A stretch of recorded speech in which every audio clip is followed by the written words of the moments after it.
These video games. Video games, maybe it's good for kids. We don't know of these video games. Welcome to the Snooty Ghost podcast. This is where we begin our haunting. Snooty, Snooties. You know what's liable to happen if we see a ghost tonight? Mushrooms, banana peels, turtle shells. Same great games. Two-player fun on the split screen. Never in the history of video games. What's up, guys? Welcome to the Snooty Ghost podcast, episode 2.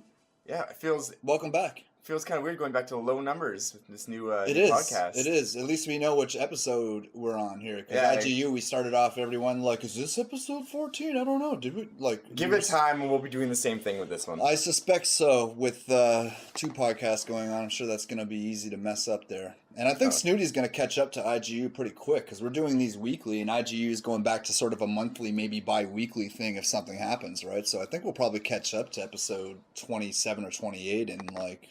If my math serves me correct, probably like 7 months or something. 6 months, right? I'm going to agree with you. Yeah, so anyways, welcome back to the podcast. Thanks for checking us out here on the old YouTube, because that's where we're centrally located right now until we decide... we're having a lot of problems, and not with people like we are on Podbean. We were centrally located out of there, and Podbean's a great app. But if you're not familiar with it, I was asking people to like download an app, and it just became sort of complicated. And we're still gonna use Podbean for those of you who did download the app, but we're gonna also I think go to YouTube and everyone knows and trusts YouTube, right? So and SoundCloud. SoundCloud is another one that's. I think we're going to go back to putting them on there also. But that's all in the coming future. So what's been happening with you? What's been going on? Playing a lot of Rainbow Six Siege, getting back into it. Actually, I just dropped out of gold. I was gold ranked, and then me and Inhale jumped in a match, and we lost 2, and that killed it. So I got to get back on there to grind So you're back just up. barely holding on to the gold, huh? Yeah. You're just in that lower It's hard, tier. man. There's a big difference between the silver ranks and the gold ranks. Like, how people play, everyone's a lot more coordinated when you're playing in the gold ranks. And, like, it's hard when it's just me or one other guy competing against a team that's all working together. Like... You get a lot more mature players, and I'm sure people are a lot less inclined to team kill you and stuff like that, right? So, I mean, that's all really good... Really good stuff. I got to get back into Rainbow Six. Still playing PUBG. I don't think there's another game out there that's going to do it for me for a little bit. And it's not to say like Rainbow Six isn't fun. I threw that on a little while ago. I was playing Battlefield, just messing around. I want to get back playing Ghost Recon, but I just can't seem to match the adrenaline rush I get from PUBG. Just because like running around, the surprise, not knowing where people are, the randomization, it's just a different look, man. And I'm really digging it. So. The duos, the squad matches that we all been playing, it's just a great fun experience. I've met people playing that game already, right? Which is something that doesn't seem to happen on Rainbow Six or other games. It seems to be little pockets of people in party chat. But just because PUBG's been so popular, a lot of my mutual friends and people that and stuff had just been like joining in because we're all playing, and why not squad up, right? Yeah, so, and we've got a couple people to really get into that, like shout out to my buddy Fire of Dawn. He just downloaded recently, and he's got a couple solo wins. He's killing it. Yeah, he's killing it. He's a really good player, and I enjoy playing with him quite a bit. I think there's a bit of gelling we would all need to do to play in that squad setting again with someone like Fire, who's really good, but also has, I think, a really sort of distinct way of playing and approaching the game, right? Which doesn't necessarily always gel with the team. Like my friend Creel, shout out to Creel, who was another guy who downloaded the game recently, who's also a really good player, great team player too.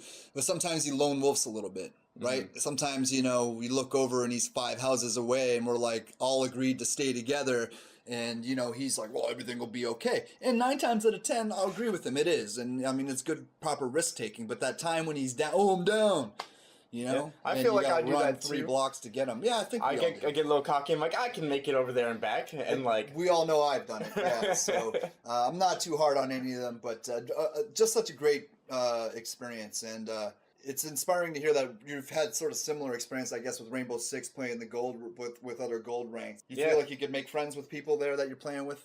Yeah, I really want to just get some more people consistently playing that game, so I feel like it's more of a fair fight. If I have a full team people like mic'd up I feel like I have more of a chance in those higher ranks, right? The thing about Rainbow Six is every season you almost have to like relearn how to play. Like the meta of the game changes all the time because they add these new operators, and they almost have to figure out your new strategies because put like a new dynamic in every season, right? I can see why people are attracted to that. Myself, I'm on the opposite end of the spectrum, right? Where going back to the PUBG and the Ghost Recons, where there's nothing to help you and the dynamic is always the other players, right? Because I guess how I would relate that, or what I guess I mean to say is, the dynamic or the variable was always with the player in those types of games, whereas on Ghost Recon, where you have a team, if you're playing sharpshooter, last man standing, or whatever it is, if you have a player who's crappy on your team, he'll do things that will mess up.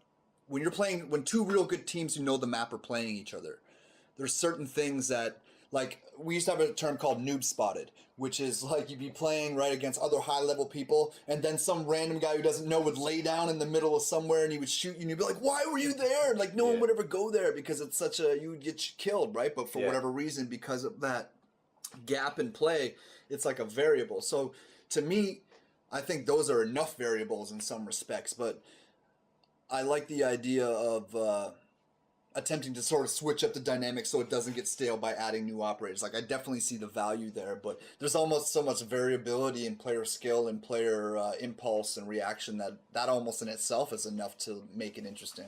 Yeah. You think so? Or I agree. I was going to say there was an interesting match that Inhale Souls put us in where it was like a private match where he basically put everything to bare bones. I remember. And he you couldn't spot people with the cameras anymore. My teammates didn't light up. You only had like literally a certain amount of ammo. You only had 3 clips of ammo on you. Yep. Yeah. That was a really interesting game mode, and shout out to Inhale Souls for showing us that. But it was a lot of fun to play because it felt like it felt more in that vein of PUBG where it was like, I need to see somebody or hear somebody. I'm not gonna see radar. I'm not gonna have even my teammate. Like I think I did shoot you. I think I did shoot you. Yeah, I think so. I think I did come around the corner and shoot you because you weren't lit up, and I'm like used to seeing the silhouette that you can kind of see anywhere through the metal. Oh yeah, I remember you shotgunned me real close range, just around that corner. Yeah. But yeah, they should definitely make that like an actual multiplayer game mode instead of, it was just a private match. It was a bit ambiguous when it was introduced to me, and I actually thought it was a game. I thought it was a new game type. When you said bare bones, he's like, "Oh, you're playing bare bones." I was like, I thought it was something. I thought we were going to be playing other people, and I'm not going to lie, it's a little embarrassing. When we first spawned the first game, I thought we were playing other people. And you're like, no, it's me and you versus Ryan. I was like, oh, there's only 3 of us? Like, I wasn't paying attention. Versus Inhale. Yeah. People are going to go stalk him now because they know his real name. Yeah, well, you can. He'll shoot the shit out of you in Rainbow Six, so I don't want to suggest stalking him there.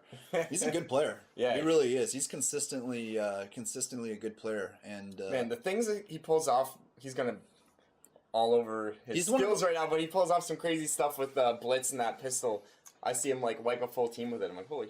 I guess when you're at that skill level, lone wolfing, you can get away with it, right? Because I think there is there's definitely a noticeable skill gap with someone like him and myself, right? So like me, it's better for me to be. I'm stronger if I'm part of the group and helping everybody. But I see he goes off and does his own thing and finds his spots, but he's still really effective, which is great. So, shout out to him, and shout out to game modes like that, and I hope they adopt that. That'd be great. Yeah, well, ever since playing Battlefield 3, playing hardcore, got really into that. Yeah. For me, at least. Yeah. Like the hardcore modes. And I got really disappointed because the newest Battlefield game isn't as easy to find servers where it's like hardcore. Most of them are just core servers. It's weird. Well, they're there. Battlefield 4...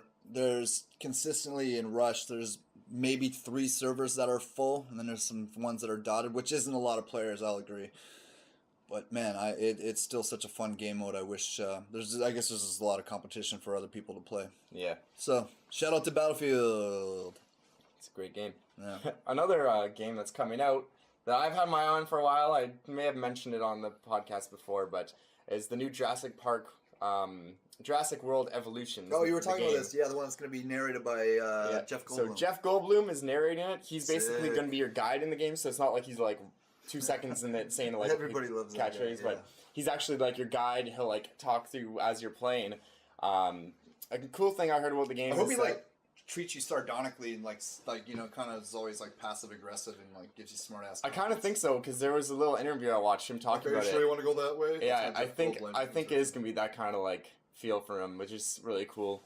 Also, the Jurassic Park Evolution movies, the one that's did it just come out already? I don't know. Anyway, the Evolution movies, the actual developer, like the graphic developers for the dinosaurs, what do you call them? The like, basically the animators for the dinosaurs. Yeah, in the animators. movies. Yeah. They lent all their 3D models and stuff from the movies to the developers of the game, so that the dinosaurs in the game are going to look super realistic, just like in the movies. Oh wow, it's going to be really cool. And I just loved like. That'll save them a lot of time from like building everything themselves and like trying to do more focused on the actual gameplay. That's interesting that they use the same programs and they can take those models and sort of render them away and make them usable in other like in video games. Very interesting. And I really like the Tycoon. Like it's made by the same developers who made Zoo Tycoon and those games are obviously really popular. So it should be. Like the company that makes these, I wish I could remember the name. What did you say, Zoo Tycoon? Yeah. Oh, okay. There's like Roller Coaster Tycoon and Zoo Tycoon and all that stuff. Yeah, you just reminded me of the Atari thing. Oh yeah, well we can lead into that. Yeah. But anyway, let me finish off with saying the company that made this new Jurassic Park Tycoon essentially game, they have a lot of experience making that genre of games, so I have a lot of high hopes for this one. It looks really good. Okay, so it's going to be like that then. It's going to be like you building this park, I guess? Yeah, so you're building this park. Basically, if you manage it well, things will run smoothly, but if you're like not paying attention, it could go all wrong, and like dinosaurs will break out and stuff. Well, I'm glad you're not going around shooting dinosaurs, because I remember that was the old Jurassic Park game. Oh, I remember I played an old Jurassic Park game where you're shooting raptors and stuff. What was that for Sega? I think it was for Super Nintendo. It might have been for Sega. Maybe both. Yeah, probably. That was a fun game. It was a pretty fun game. It was actually really well done for the time, and I know some people who still like that game as a classic. Yeah, I remember the Toronto. Do we have it on the emulator? We should play that. No, I don't think we do. But I just remember the T-Rex level. You like kind of like before you actually see the T-Rex, you just like see it like in the background walking in. It's like really ominous, and you're like, oh, there it is. Oh yeah, I remember that. That was such an iconic movie too. Yeah, great movie. But yeah, the Atari thing. Before I forget. Atari's coming out with a new console. Yeah, and it was, I guess, teased during E3 last year. We, at the International Gamers Union, let you down. And when we were looking it up today and saw that it was announced last year at E3, and we covered E3, I don't know how we missed that. I swear... Did we miss it, though? I think I shared something on our page, but we don't know if we talked about it. I kind of feel... Because I remember seeing the actual image of it. I think I might have, shared it. Yeah, so to any of our hardcore listeners who know all of our podcasts off by heart, go ahead and let us know in the comments. I'm just going to leave that there. Yeah, so Atari's coming out with a new console, and I saw the setup. It's really beautiful. It kind of keeps the same aesthetic with those lines, like the it's got like the levels. wood grain on it. Yeah, well, one had a wood grain. One was totally black and had like the red. The lines were red. Like it's very simplistic. Look it up online. The pictures of it are amazing. Even the controller and the joystick, because the picture I saw, it looked like it had a controller similar to an Xbox style controller, which is the new type of controller, I guess. And they also had the joystick, and they were both like really cool looking, like really simplistic looking. So I guess they're gonna have the old Atari games on there, and they're gonna have new experiences, as I said. I guess it didn't say new games; it said new experiences. So I wonder if they're gonna try and go some VR route or something. Well, apparently it's like 4K and it's super powerful. Well, I don't know, whatever. They're saying that it was going to be able to compete to some extent. I wonder if it's going to be kind of like more of a novelty. Like, how many do you think it's going to have a lot of sales? Most people obviously Atari was before our generation. I never played a lot of Atari games. Like I played Pac-Man. I played a couple, but I don't know who they're trying to go after. They do have some credibility because they make Roller Coaster Tycoon. That's what made me think of Atari, because you're talking about Zoo Tycoon. They were talking about like Atari making these games or something. They have good experience with it. I don't know. But they still make games. Atari makes games, right? So. What games? I think they make Roller Coaster Tycoon. Did they? Yeah, well, that's what the One of article them? I was reading when I was Oh, looking it up. true. They make Roller Coaster Tycoon and a couple other ones. I mean, I can double check, but I'm pretty sure. Oh, weird. Like, yeah, it makes sense that if they're obviously coming out with a new console, it makes sense that they are making games still. Probably just mostly PC games then, I guess, right? Yeah. Wait, what was I looking up? Games for that Atari makes. Are they operating under that same name? Like Atari? Yeah. Ghost. Look that up. Pull that up, Ghost. Pull that up. Oh, I was trying to think the catchphrase from the first episode. If you listen to the first episode, you know what I'm referencing to. But while you look that up, I want to mention that you're right in saying that the Xbox style controller is kind of becoming like the new standard for like the shape or look of your controller, because we looked up earlier, obviously, we saw that Nintendo, their Wii U and Wii Switch Pro controllers look very similar to the Xbox controllers, and I think just because Xbox might be more ergonomic with their style, you think? Yeah, they've killed it from the beginning with that. They're not the only ones that have bit that style. I think every other controller that I've seen that's come out, other than PlayStation controller, has been similar to the Xbox controller. I think the reason why I think PlayStation couldn't even switch to one like that without taking a ton of heat, right? Because like Nintendo comes out with it, no one really like cares. But if PlayStation came out with a controller that looked like an Xbox controller, everyone like the Xbox guys would like be ripping on them so hard. The PlayStation guys would implode. Yeah. Because they stand behind it and they tell me that they don't like the Xbox controller and they love the PlayStation controller, and that's part of the experience. Okay, cool. Yeah. I feel the same way about the Xbox controller. I could never go back to the dual analog PlayStation style controller. They're not bad. I don't like how the analog sticks are like sort of right beside each other. I like how they're offset on the Xbox controller. So I don't know if you agree with this, but I find that the bumpers, or not the bumpers, like the triggers on the PlayStation controller, I almost feel like my finger's gonna slip off because it's like angled downward. Do you know what I mean? Yeah. And I don't even like them. I forgot about that. The triggers on the Xbox controller are legit. Yeah. I mean, come on. With your two bumpers. That's what they are. They're two bumpers on the PlayStation controller, essentially, right? They're not.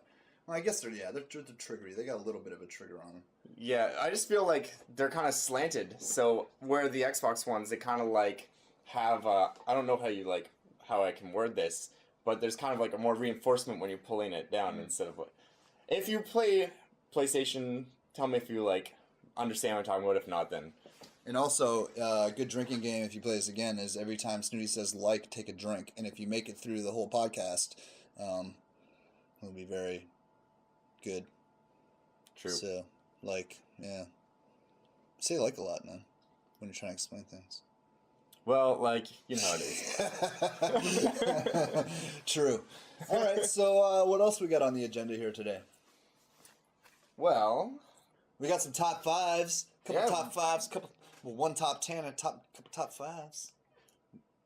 Throw in a top 5 then, since you brought it up. It's true. I don't know. I know that we're gonna bring it up at some time, so I figure we could just like get into it right away. All right, tell us what our first top 5 is then, Ghost. It's a Snooty Ghost top 10. All right, so top 5 most annoying things in PUBG. There's a lot of them. Well, there's actually no. This is top 10. Oh, there is a lot of them. Yeah, wait, yeah. So let's try to back it up. I'm gonna do the rewind sound, but it probably wouldn't sound like that. But yeah, so top 10 most annoying things in PUBG, because there was more than 5. We started off with 5, and then we're like, oh, we should change this to 10 because there's like more than 10 things, and we had to narrow it down even still and refine it a little bit. So number 10, fight lag. So anytime you get into a battle, especially when you're in the last top 10, which happened to both me and Snooty recently, getting battle lag, fight lag, gotta be one of the more annoying things. It's not a fun experience, but the game is still in preview, so I guess that's just what it is. Number 9, being outside the play area with no vehicle. That's super annoying. Especially when obviously that's annoying, but when you're running and you're looking down the road and there's no vehicles anywhere and you have a long ways to go, that'll really ruin the game for you pretty quick. Especially because it's like one of the worst ways to go is from the blue coming in and getting you, especially if you're all geared up and ready to fight, and then like, yeah, that's the way you. Yeah, you get all this ammo and you're going, and then you're getting killed by the blue line of death because you can't find a vehicle. Yeah. Number 8. Okay, so number 8 has to be getting shot with no gun. There's nothing more annoying than getting shot when you have no gun. Number 7. Okay, so if you're playing if you're playing duo or squad, this one is number 7 for a reason, and it's when your teammate dies right away at the beginning of the match. So you parachute in, you lone wolfs out hard to a building there, gets shot up, and then you feel bad because you know he's sitting there watching you. Yeah. You want to play with your friend, and then you feel pressure to run in and like die or go in and you want to play the whole round out. Like, I mean, it could be a half an hour. Yeah. You feel bad. And you don't want to like rag on them because most of the time, like sure they died probably in a legitimate way, but it's like what can you do? True. Number 6. It's the worst when there's all this stuff around for you to grab, guns, ammo, whatever, but you have no backpack to carry it. Drives me crazy. Definitely on board with that one. Number 5. Getting run over. Not just getting run over, but getting run over from behind when you can't even hear it coming. Yeah. You're running along the road and all of a sudden you hear like boom last second and it's over.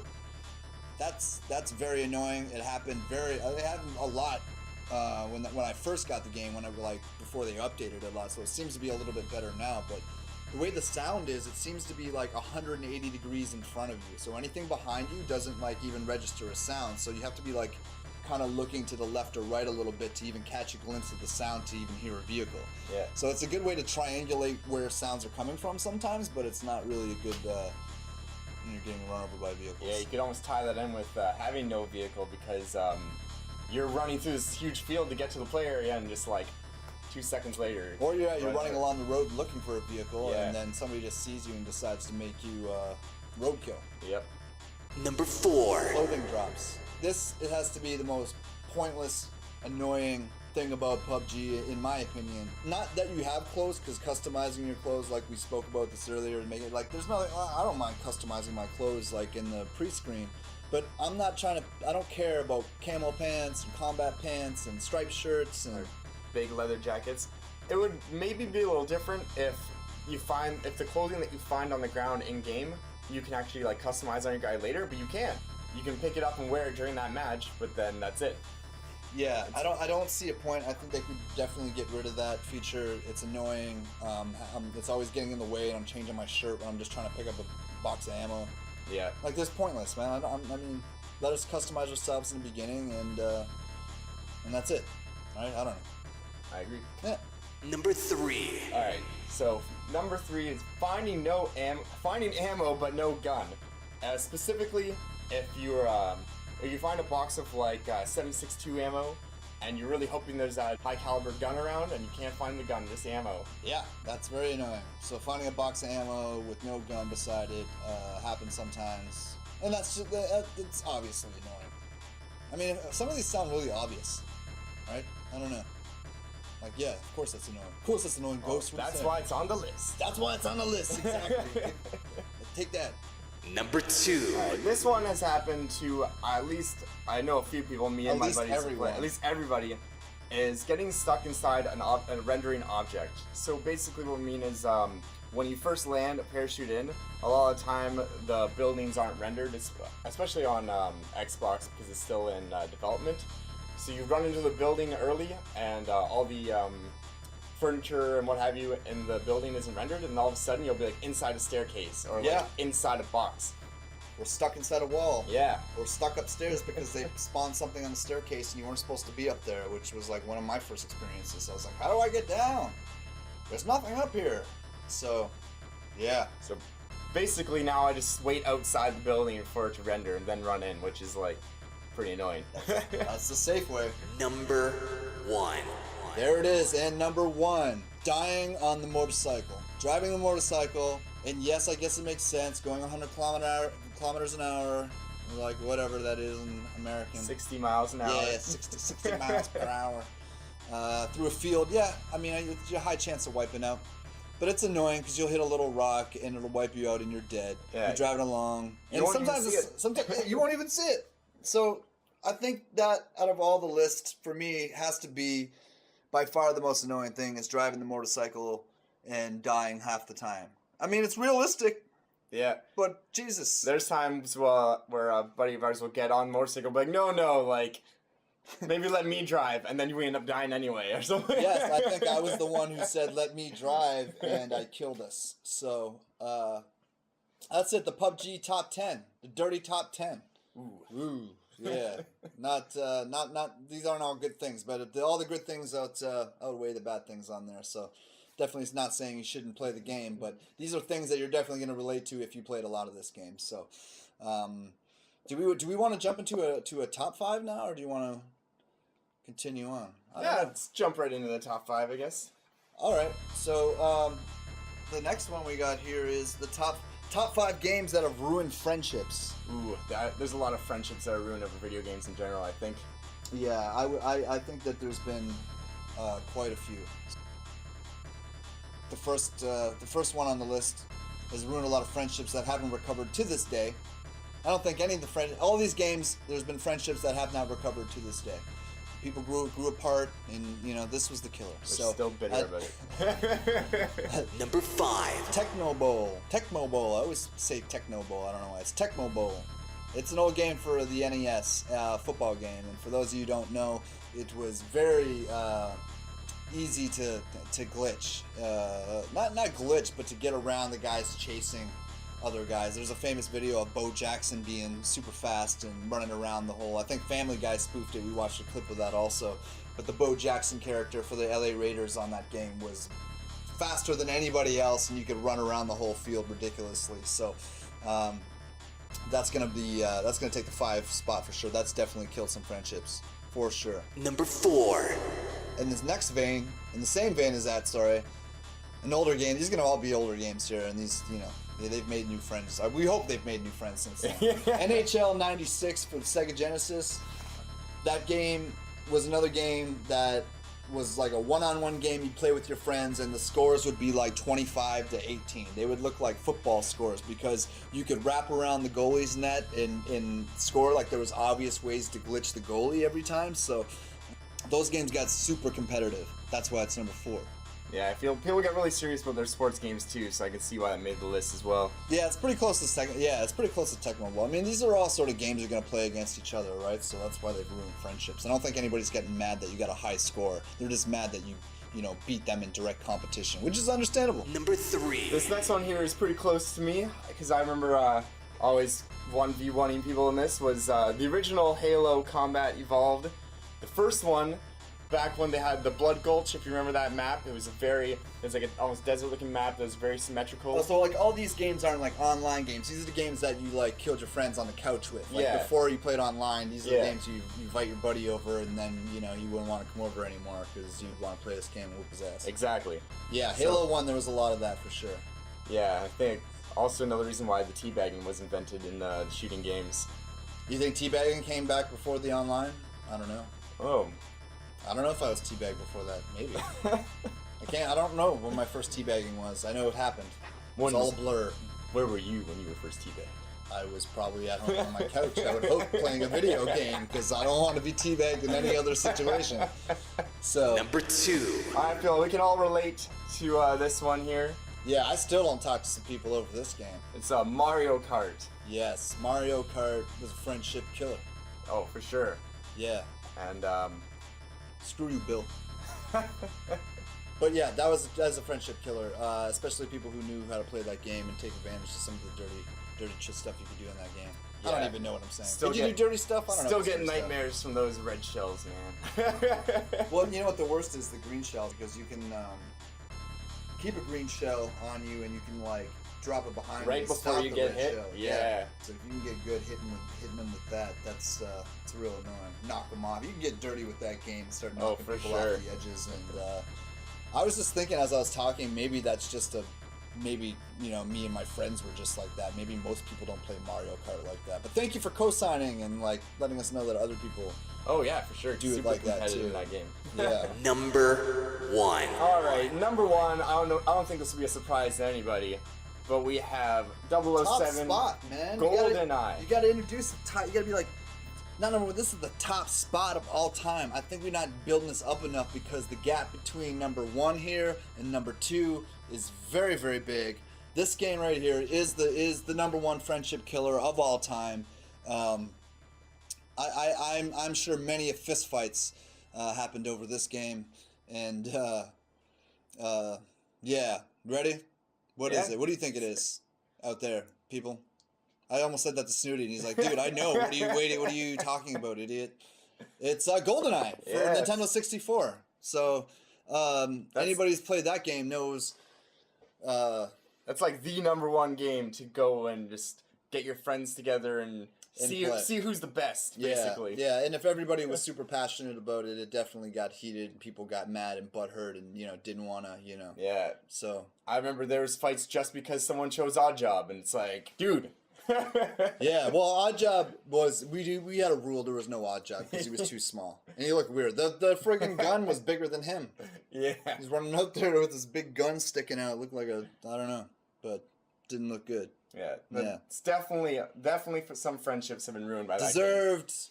The whole segment is basically could be summed up as GoldenEye. I think if you could leave the other ones out, that's the number 1. So you want to the next one we got here for top 5. This is gonna be the last one that we have for this episode. You know what, man? I don't know if I like the transition of these. I feel like we should be like doing more in between these. It's a work in progress, guys. So let us know if you think it's crap. We should just abandon it. Well, it was only episode 2, so let's not be too hard on ourselves. Not to be too hard. Is that no pun intended there? I was gonna try to do something with 3, but I'm just not smart enough. That was probably best I didn't anyway.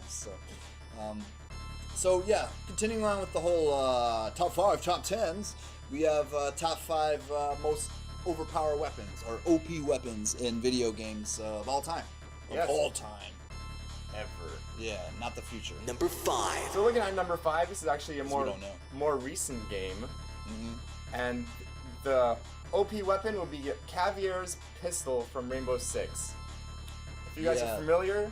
So Caviera is like a silent hunter roamer player on Rainbow Six on defense of the operator. So you can only pick this player when you're defending. She's silent, she's fast, and her pistol is also silent. So it's like she moves silently, you can't hear her running around, and her pistol is also very quiet.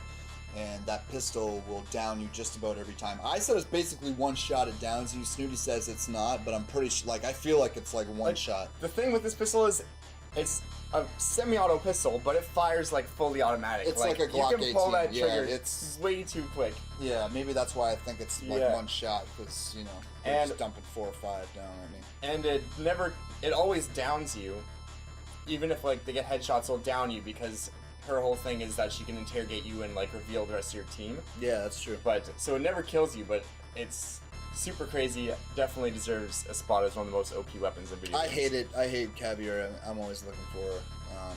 She's annoying, and she's just always seems to get around and find people. Well, that's her job, I guess, man. So Number 4. Yeah, this was your vote for sure. This was. Yeah, I definitely voted this one in. The energy sword from Halo series.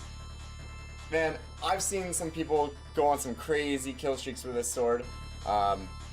Definitely, it's still a close-range weapon, as you were saying, but you can pull off some crazy stuff. I think the reason why I put it on the list is because it locks on, and if you're 5-10 feet away, you'll lunge forward and get them. I feel like you do that kind of uppercut thing. That sort of auto lock, I think, is the reason why it's on this list, because there's less skill of having run up and stuff, and it can just kind of lunge at them instantly.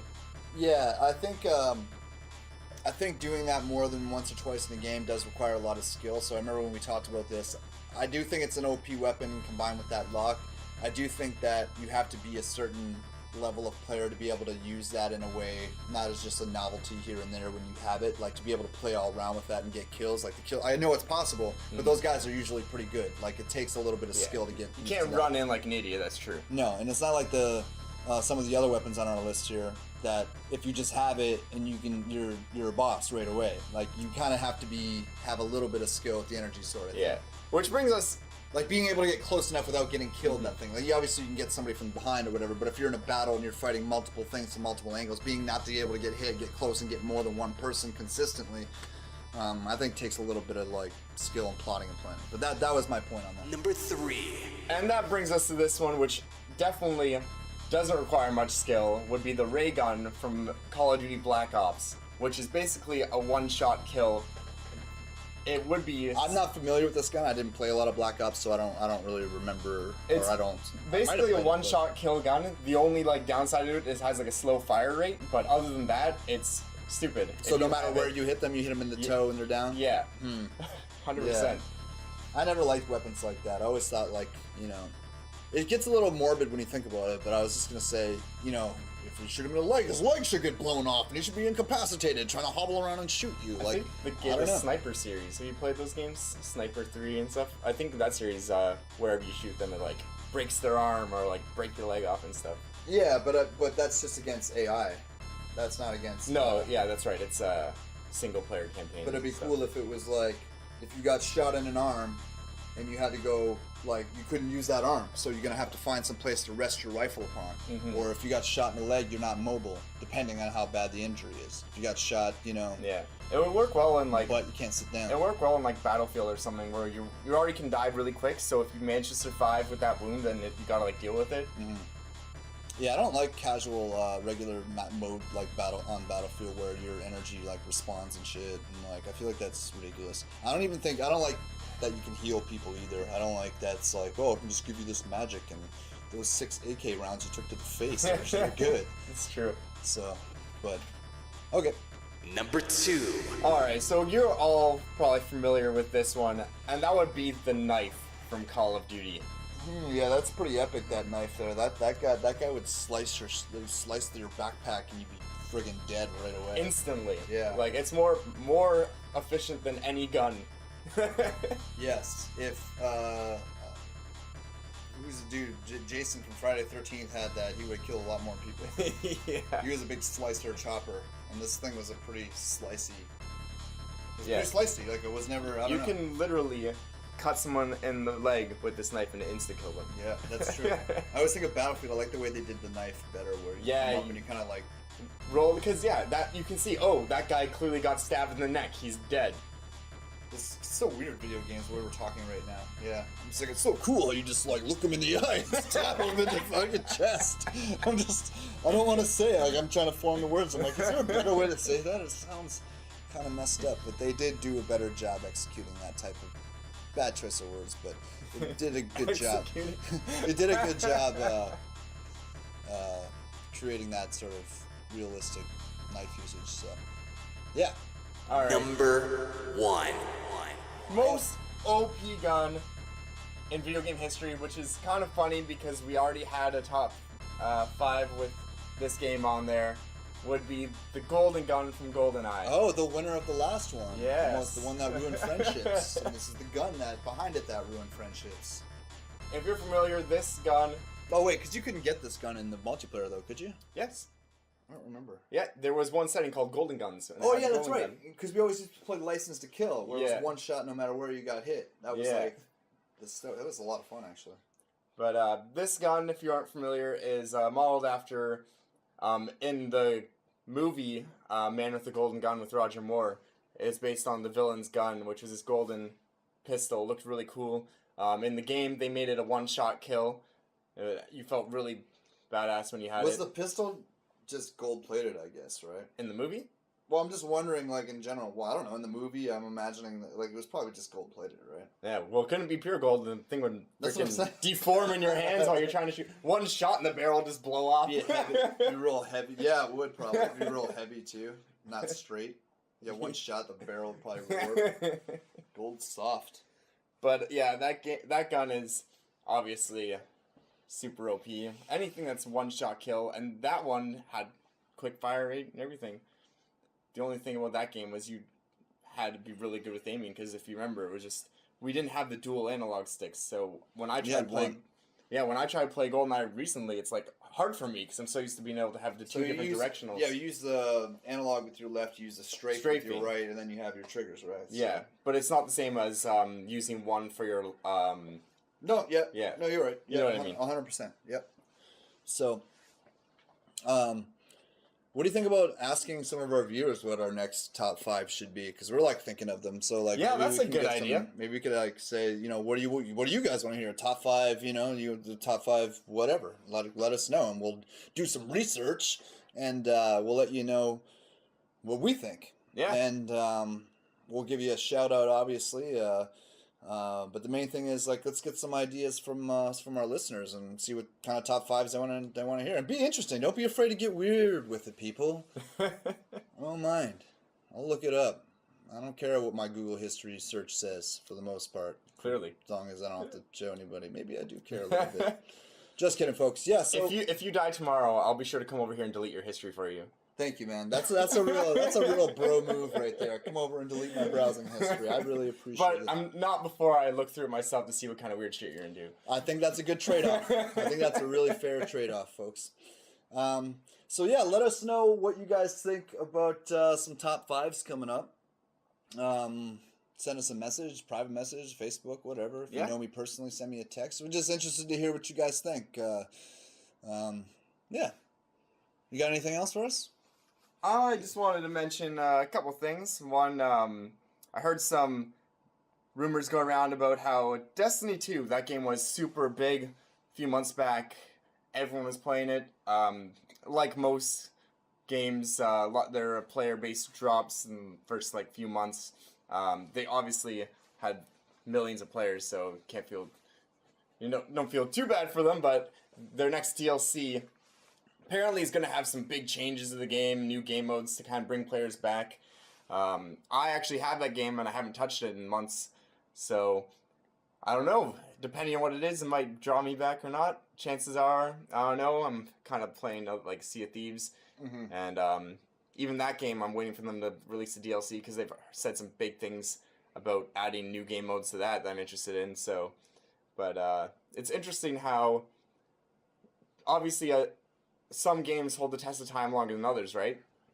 So a lot of the time they have to keep adding new stuff to keep you interested. Or do you have any take on that? I wasn't a really big fan of Destiny, but I know there was a big change from. Well, I don't know. The community said there was a bigger change from the first one to the second one, and this felt like the direction of the game changed a little bit. So I thought it was a decent. Game. I don't know about. I don't know. Yeah, we'll just have to wait and see. I know it's kind of like speculatory right now. There's not really any info right now on what the new game modes are going to be, but hopefully it's worth the money and it's not something too obvious. I think the thing about it is you gotta ask yourself, why isn't everybody obsessively playing it right now?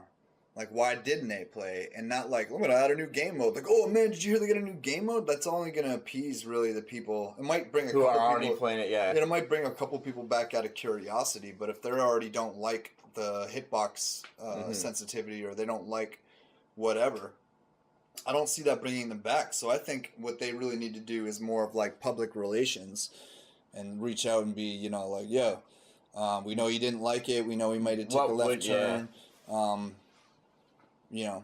We're going to offer something. I don't know. They don't even have to offer anything, but they're, just being open to feedback and like being willing to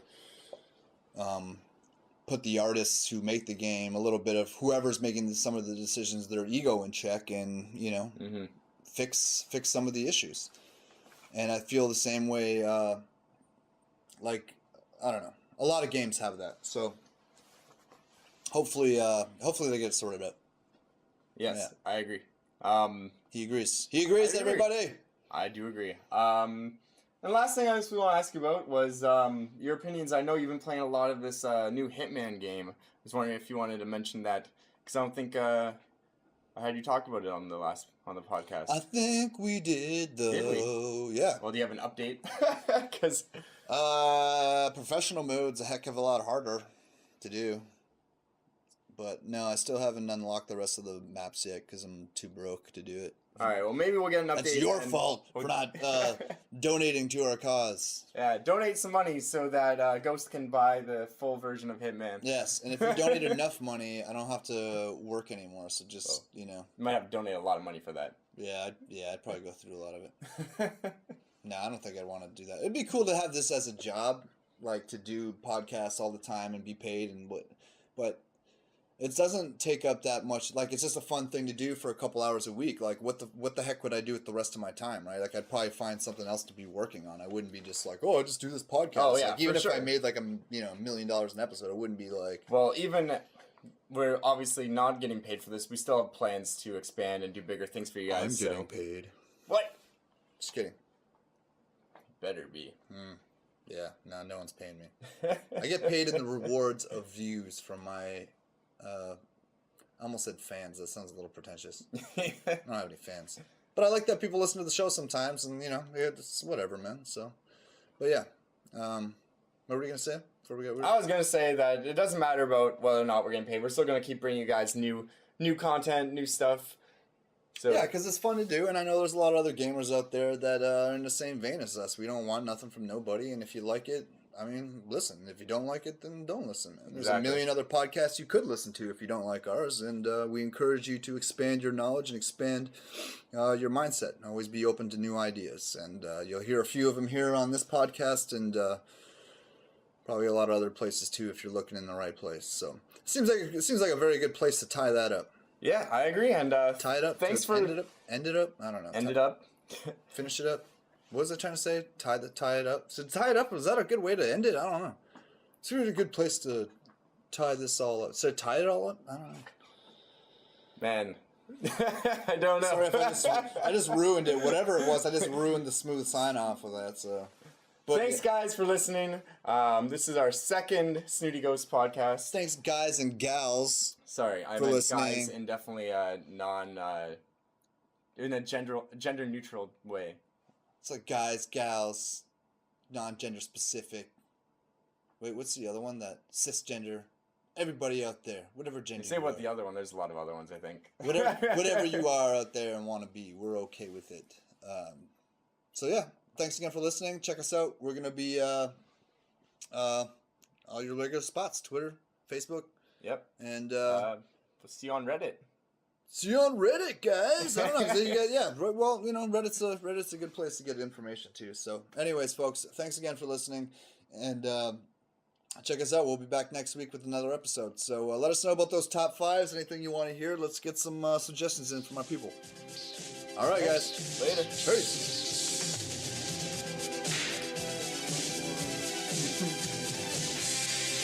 The Snooty Ghost podcast brought to you by the International Gamers Union.